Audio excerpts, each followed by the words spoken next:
Bonjour. Hier sur RFI, le Premier ministre Bahouri a annoncé la mise en place d'un comité de crise, en plus de la commission d'enquête déjà décidée par le président Mamadou Doumbouya, pour faire la lumière sur ce qui s'est passé à Nzérékoré.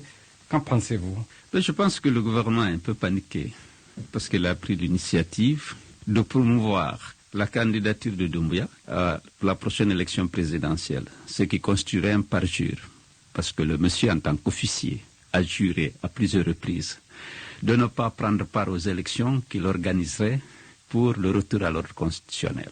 Mais Mamadi Doumbouya n'a jamais dit qu'il sera candidat. Oui, mais déjà, il y avait dans la charte de la transition les articles 46, 55 et 65 qui interdisaient à tous les responsables de la transition de candidater à ces élections. Et évidemment, on aurait dû reprendre ces dispositions dans l'avant-projet de constitution. Ils l'ont éliminé pour donner la possibilité à Doumbouya de se présenter. Et depuis lors, il y a eu une vaste campagne de promotion et de justification de sa candidature. Et c'est dans ce cadre que le tournoi de football qui a entraîné la mort de plus de 135 personnes a été organisé. C'est toujours dans la promotion de cette candidature. Le Premier ministre a reconnu qu'il y a eu impréparation et incompétence dans l'organisation de ce tournoi. N'est-ce pas un discours de vérité qui mérite quand même d'être salué? Quel discours de vérité? Il faut situer l'événement dans le contexte. Il y a des concerts géants, des tournois de football, des manifestations dans les rues et sur les places publiques pour justifier et soutenir cette candidature du président de la transition.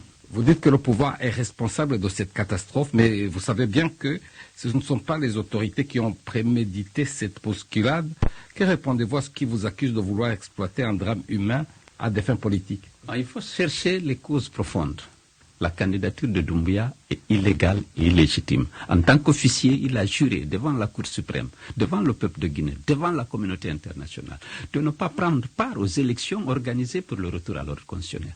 Aujourd'hui, avec le coup du pouvoir, ils ont décidé de dispenser Doumbouya de cette obligation à laquelle lui-même il s'est engagé.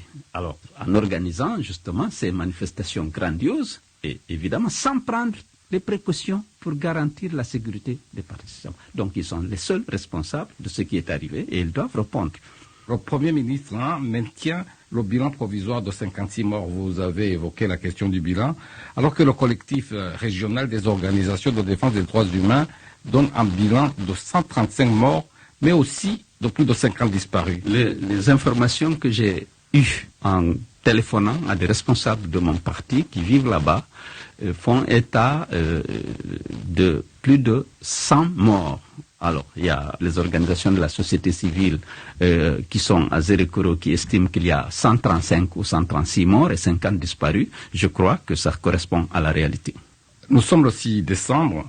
Il reste moins de 30 jours avant la fin de l'année qui était initialement censée marquer le retour à l'ordre constitutionnel en Guinée. Vous et les forces vives affirmez ne plus reconnaître le CNRD à partir de cette date.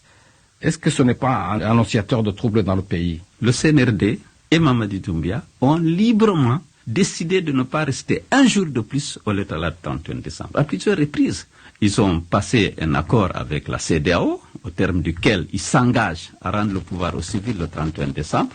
Le peuple de Guinée estime qu'à partir de cette date, il n'aura aucune légitimité, entre guillemets, de conserver le pouvoir. Et les forces vives le prennent au mot. Mais concrètement, comment est-ce que vous allez procéder pour les obliger à le faire? Évidemment, nous allons appeler la population à sortir pour exiger le départ de la junte, qui n'a aucune légitimité, qui s'est emparée du pouvoir par les armes, qui le conserve aujourd'hui par les armes et par la corruption, en utilisant les ressources publiques à cette fin. Est-ce que vous serez à côté de cette population-là? Quand est-ce que vous y allez? Je serai à côté. J'ai un parti, l'un des mieux organisés en Afrique au sud du Sahara. Le l'UFDG sera là, l'ANAD sera là, les forces vives de Guinée seront là. Et c'est la population qui mène son combat pour l'exercice plein et entier de ses droits et de ses libertés. Selou Dalein Diallo, merci.